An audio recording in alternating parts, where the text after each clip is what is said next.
Hello, AP students. Welcome to Civics in Action with Mr. McGravy virtually. For you, it's Monday, June 1st, first lesson of the week. I'm very, very excited to have a really fun, engaging episode today, which will go into the week's work with the moderator of town meeting, Mr. Mark DiSalvo. I'm going to call this episode Everything You Wanted to Know About Town Meeting But Were Afraid to Ask. Today's guest, Mr. DiSalvo, you all know him because he came in for a Civics in Action talk back in the fall. I believe him and Rick Gorman flipped, and there were a lot of great post conversations that we had about it. This is a very timely Civics in Action talk because town meeting is coming up. So I really appreciate the moderator of town meeting taking time out of his schedule to meet with us. So first of all, I'd like to say greetings, hello, how's your family doing? How's everything going, Mr. DiSalvo? Well, it's doing just fine, Pat, and please, it's Mark for you and your students. I appreciate it. I am the elected town moderator here in North Andover. It's been a wonderfully challenging experience. My family has been delighted in the fact that I've been so busy planning the conduct of town meeting in a COVID-19 kind of environment that I'm very much out of their hair. So I know that you can appreciate that. I want to give kudos to you for being so engaged in providing your students the learning experiences that even this environment affords us, that we can learn in all kinds of ways, and that kids, I know it's tough out there. It's tough for those of us in the business world who are working remotely, who can't travel, who can't socialize with our friends and business colleagues. But you buckle down and you find new ways to create relationships and to be productive. And I'm really delighted by, I know, the kind of skills and stamina and resolve that your students have. So kudos to everybody here. Oh, thank you. Thank you very much, Mark. Yeah, I would definitely echo those sentiments. My students have been working very, very diligently remotely over 2.5 months now. And I think teaching the concept, as much as I love history and I love teaching U.S. history, teaching civics, especially in this day and age, has really created almost a natural engagement for them. So it's been great. So I definitely do know civics and history intertwine, because history is the lesson of past practice of engaging in good civic engagement and agency. That's absolutely. Before we get to the COVID crisis and the town meeting coming up and all the wonderful things that you've been doing, you did talk about this in the fall, but if you wouldn't mind a little town meeting 101 for my students, what is town meeting? Maybe a little history background. And I think the important question is, how does town meeting impact my students? So town meeting is the legislative function of town government. We have an open town government forum in North Andover, which means that any citizen who is a registered voter has the right to come to town meeting. And it acts as the legislative body, not unlike the U.S. Congress or the General Court, the State House has. And we gather as a group of citizens, and we gather with one interest: making the right and best judgments for the benefit of all the citizens of our community.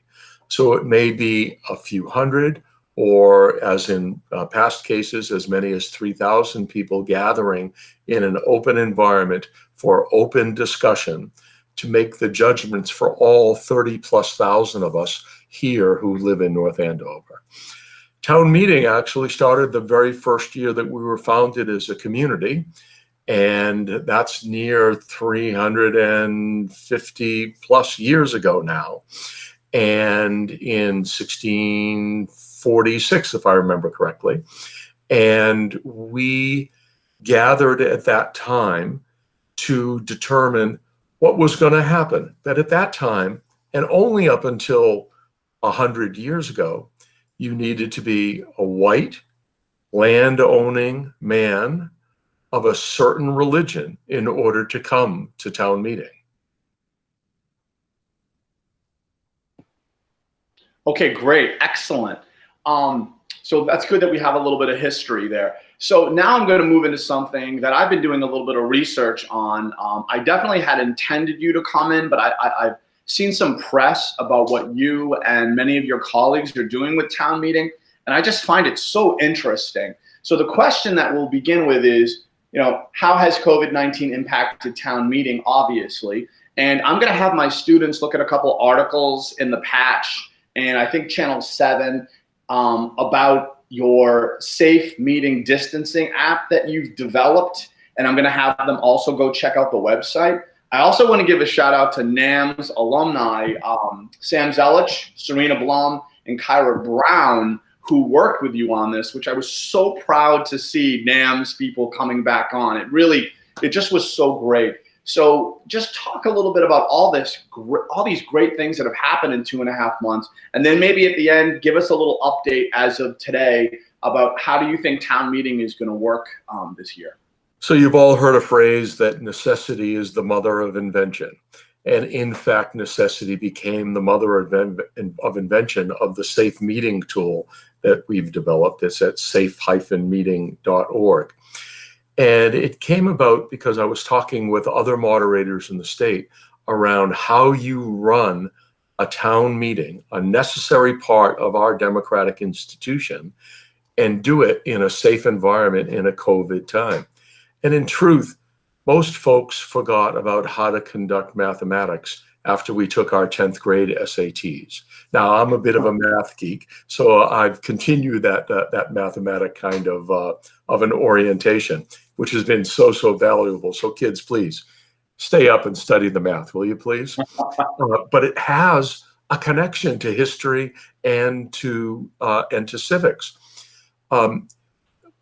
Folks just couldn't get or comprehend the nature of how much space it actually takes to put 100 people in one space, or 300, or 900, or several thousand. So we created this app an online tool in order to give people the opportunity to understand that. I really appreciate you calling out Sam, who is a Brandeis graduate, who's now working in New York City in technology training, in Kira, who is a University of Southern California graduate, who's in LA writing scripts for Hollywood right now. Wow. And Serena, who is a Bentley graduate, all North Andover High School graduates, by the way, who has just returned from travel all around the world and most recently teaching for a year in Vietnam. So these are all accomplished kids who come out of the houses at NAMS.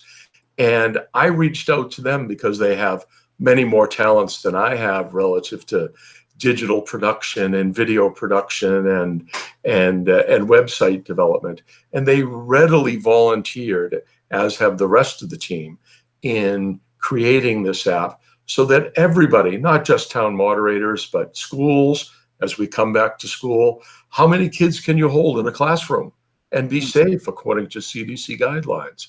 In colleges, other institutions, workplaces, restaurants, and the like. So that's a means of civic engagement. These people coming together to volunteer their talent and their skill of all ages and doing it without profit interest, without interest in revenue, and doing it because it's just the right thing to do. Now, town meeting going forward. Usually I hold my town meeting in an inside venue, usually the North Andover High School auditorium, sometimes the field house, utilizing the cafeteria as overflow space. But it's much more difficult just justify bringing hundreds of people together or more in an interior environment.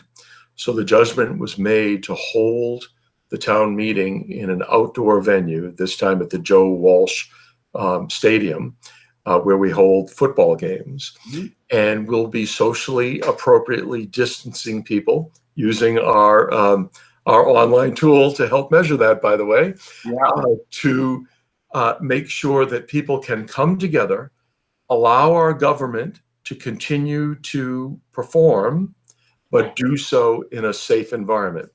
You know, history is replete of people who have risked their lives for democracy. but nobody should risk their lives because of democracy. And that's my responsibility and other town officials and volunteers to create a safe environment. So I invite you all to town meeting beginning at 5 o'clock on June 16th on the North Andover High School football field. Great. And Mark, in reading the articles and doing some research, I also found some really interesting things in your comments in some of the articles. One of them was the reporter asked about a virtual town meeting, and I thought you had a really good civics answer to that. And the other thing that I found very interesting is you being involved with other town managers on legislation and how other communities are handling these things. So I just want, if you could just touch upon those two things, because I found it so interesting.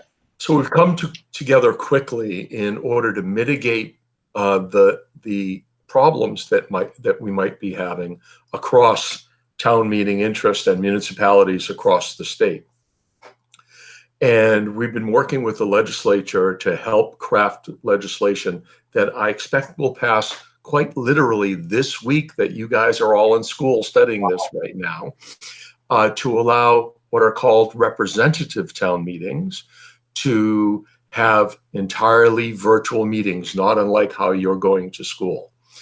The interest in doing that is representative town meetings are whereby a certain number of individuals are elected, like members of Congress or the state legislature, to represent the entire community as their legislature.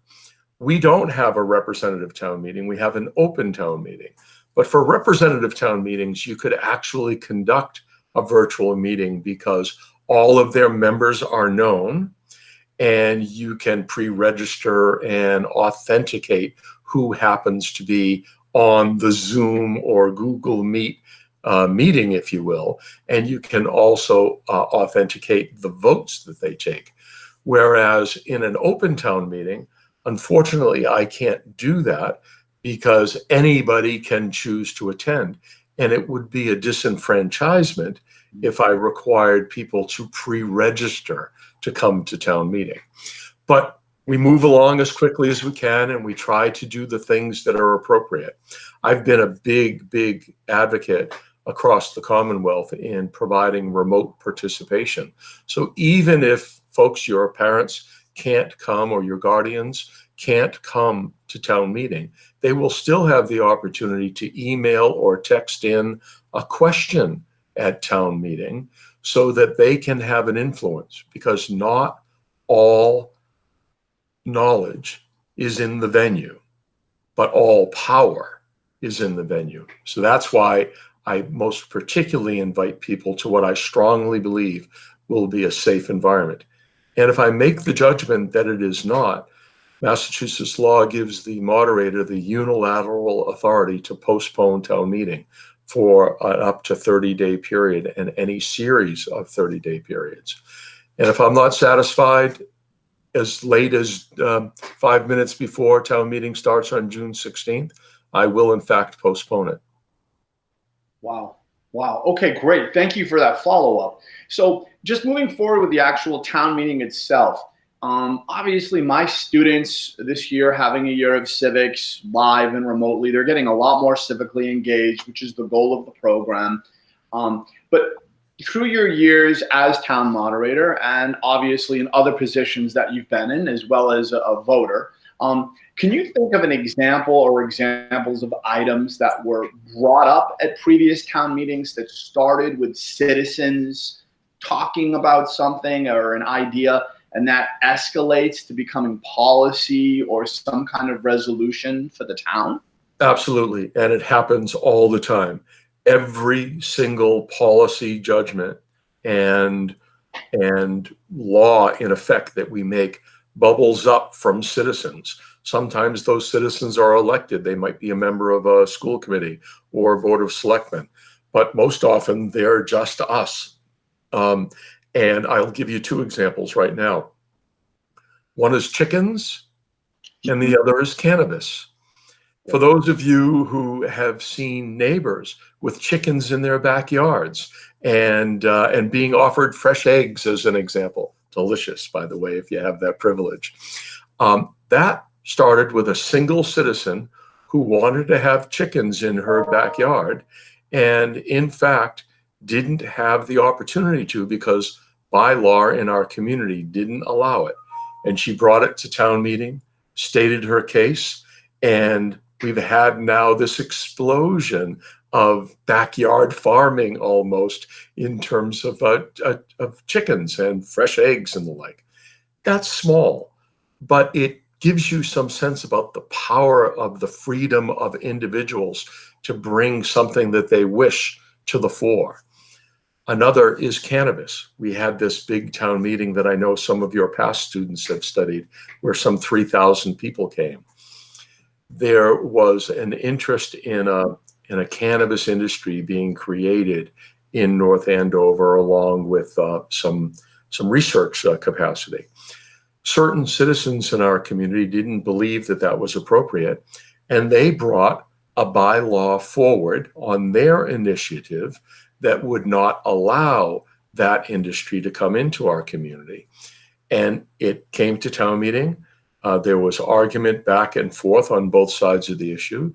And in this case, their position prevailed. And therefore, we have a ban on cannabis enterprises here in North Andover.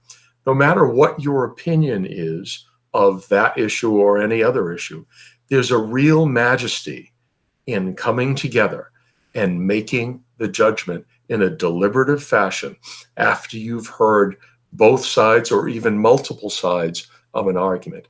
And that's the thrill for me, that I get to observe and conduct the process that allows good policy to be made by the citizens of the community for everybody else in our town.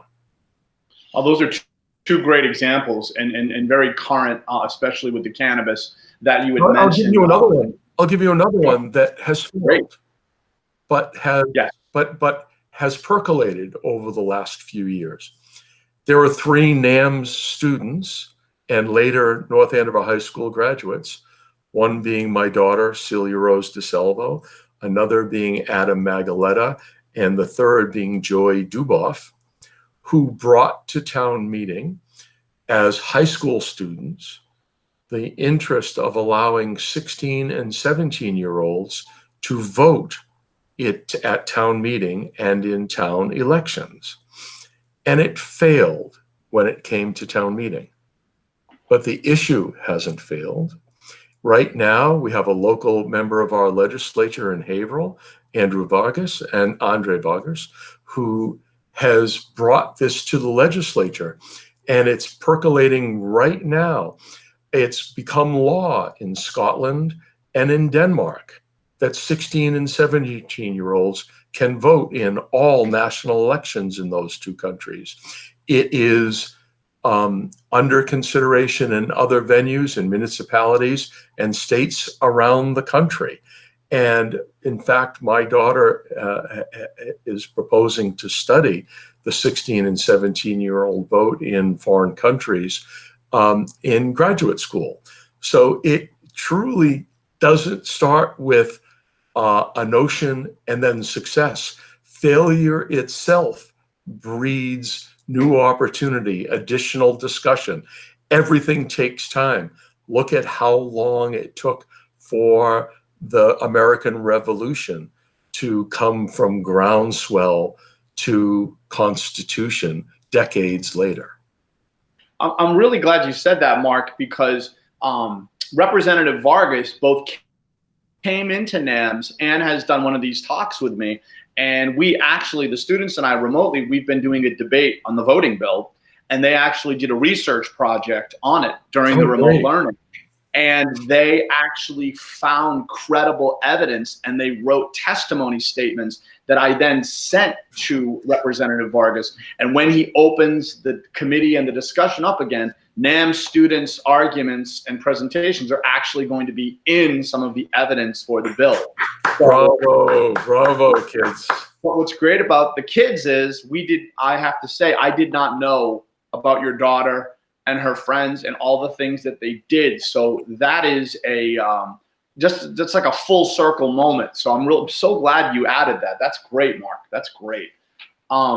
Okay, so moving right along, how can students become more involved in town meeting? Could students suggest something in the future that could later be discussed? Is it only registered voters of age only? You just mentioned that they can watch town meeting. Just talk about them if kids see this talk and do this lesson and are like, wow, this is really interesting to me. What can they do? So students, every citizen, has the right to attend town meeting. Only registered voters have the right to vote at town meeting, but any citizen can propose, as long as they have as few as 10 registered voters supporting them, any article in the warrant, so that anything that your students believe is something that our community needs to think about, needs to implement, can be brought forward. However, 10 registered voters need to actually present the request that an article would be included. In the case of the 16 and 17-year-old vote, for instance, many of the students who supported that weren't able to vote. They weren't yet 18 years old. So they had to get other people who were registered voters 18 years old and older at that time in order to present that article. Nonetheless, it was heard. As a moderator, I allow any resident the opportunity to speak. Town meeting can, if it wishes, and many town meetings across the Commonwealth and in other states that use town meeting do not allow what they call strangers or aliens to speak at town meeting. I, however, do. So that at any moment in time, if a student thought it appropriate that their opinion be registered at any article or question before our town meeting, I would allow leave to allow their opinion to be presented, because after all of our opinions have value. So that's in a very important way where anybody of near any age can be involved on the floor in the deliberative discussion of town meeting. That's number one. Right. Number two, the most important thing that you can do is urge your parents and guardians and friends and family who are registered voters to come and attend town meeting, where you have extraordinary influence because all the power is in that room or venue. Number three, I guess, is that we have lots of students who already volunteer at town meeting. When you watch it live on television or in a live stream, those are students who are manning those cameras, who are taking care of the audio interests. We have lots of people who are engaged in making sure that the operations of town meeting are actually functioning for the benefit of all. So government is something that can be influenced without age. You can be involved in the process. You can be involved in the issues. You can be an advocate for anything that is important to you. And I strongly encourage that you be involved in all of those means. That's great. That's great. These usually tend to be 30 minutes because my lessons are usually, about 30 minutes a day. But I just wanted to talk about one more thing, kind of a follow-up. When you came in to speak in the fall, you kind of talked about William Sims, and it was almost like a riddle at the beginning, who he was, and that sparked so much interest in the kids. And we did a little bit of a post lesson.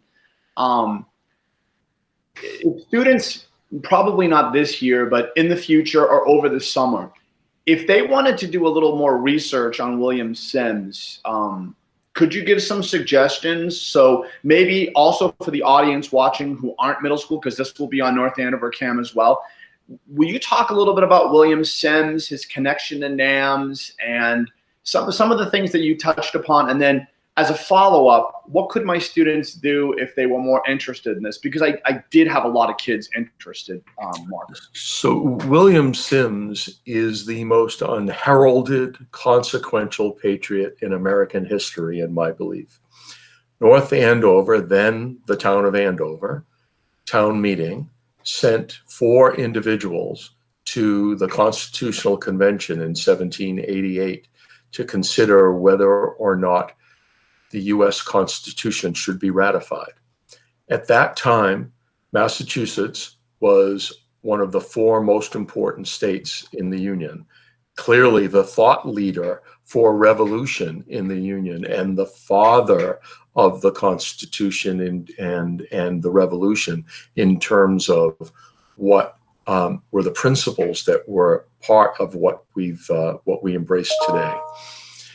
Those 4 individuals, William Sims being one, then the son of the minister of the North Parish, the absolutely most important person in the community, were directed to go to Constitutional Convention in Boston, an all-day carriage ride from the old center of town, to vote no, to not support the ratification of the Constitution. Massachusetts was the 6th state and the most important state up until that moment to consider ratification. And it was very, very clear, and it was followed throughout the colonial press at that time, that if Massachusetts failed to ratify the Constitution, no other state would even consider it. And we would not have the United States of America as we know it today, never mind the Constitution. He spoke twice. In the early days of the convention, he dutifully spoke about the direction that town meeting gave him to vote no. And then he sat back and he listened. And he saw the deliberation of a legislative body, not unlike our town meeting that we hold today. And near the end of that process, the members of the Constitutional Convention were split right down the middle. It was literally 50-50. And William Sims got up and he said in a very powerful speech that was reprinted around the country that he'd been listening, that he was sent to vote no, but his own good judgment and moral principles required him to vote yes. And that act of heroism gave other people the temerity to also vote yes.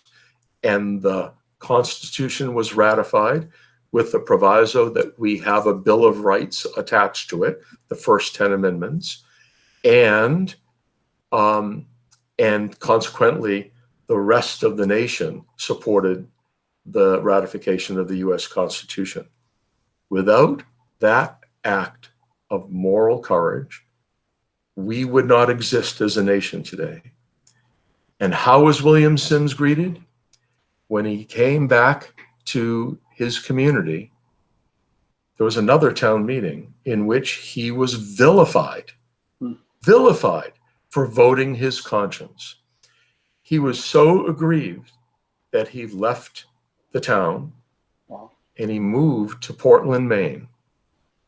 And from Maine, he was elected a member of the U.S. Congress, the very entity that his vote of courage created in the U.S. Constitution. And he never, ever returned to North Andover again. You have a house in your school named after him. Right. There ought to be much more awareness about William Sims, in my view, in this nation and certainly in our community. So what are the ways that you could do that? There's a significant amount of documentary evidence around the act of courage that he took. The entire accounts of the Constitutional Convention are published. There's great research at the North Andover Historical Society that's available. any effort to make this act of courage more well known, I think, provides opportunity for students like yourselves, for other citizens to take similar acts of courage and not worry about how they might be directed or received because of the judgment that they make, but to act morally and to follow your conscience. And I would hope that somehow in a greater way than just naming a house at the middle school after him, that there could be some public awareness that could almost apologize to William Sims.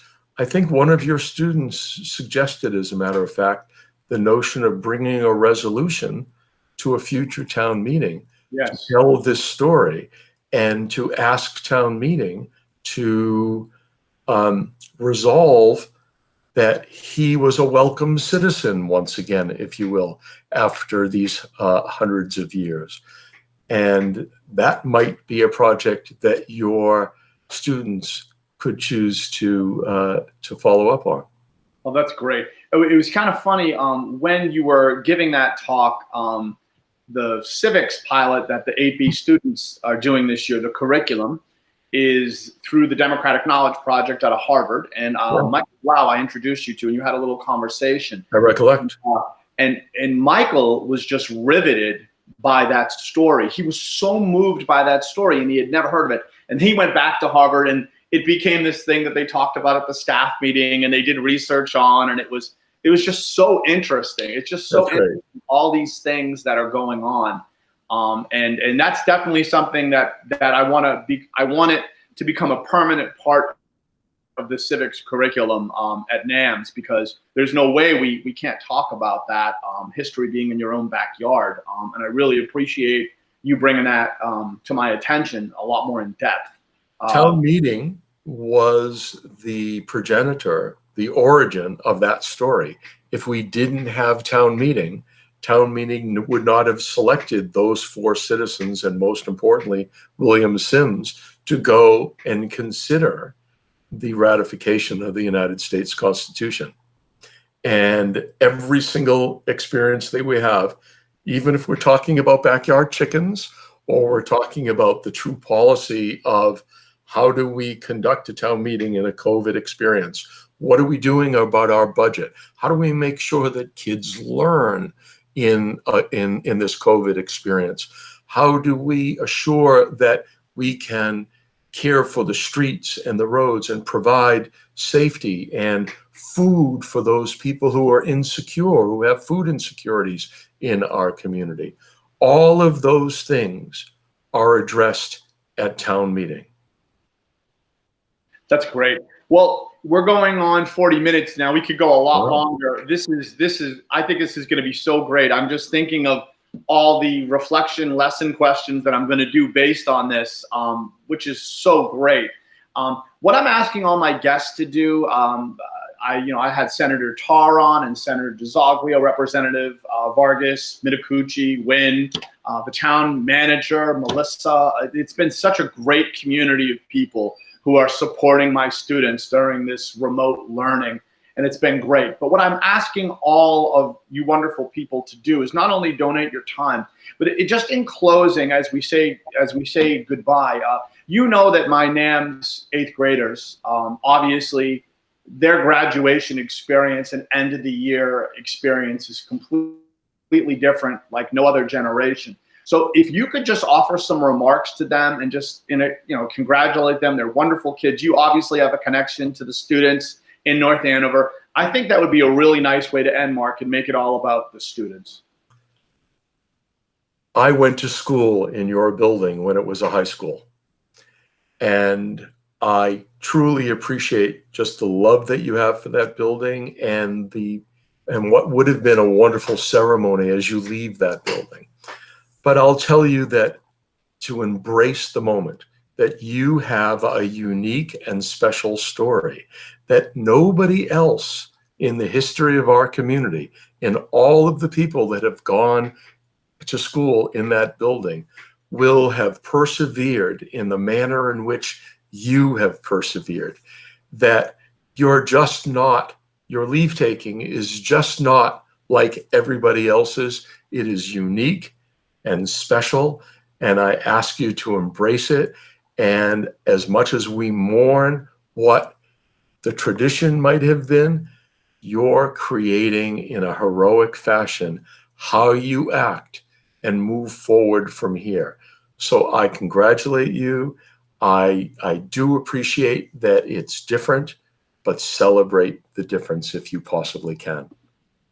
Great. Well, Mark, I think that's a great way to end. I want to thank you for taking time out of your schedule to do this. I'm definitely going to connect my students to town meeting and the website and all the other types of things that we're going to be doing in my post lesson. So I just want to say thank you. And students, obviously, you're going to check out this wonderful, wonderful lesson, and we'll be doing some great things with it. So I'm going to end that today and wish you all the best, students, and thank you very much. Thanks all.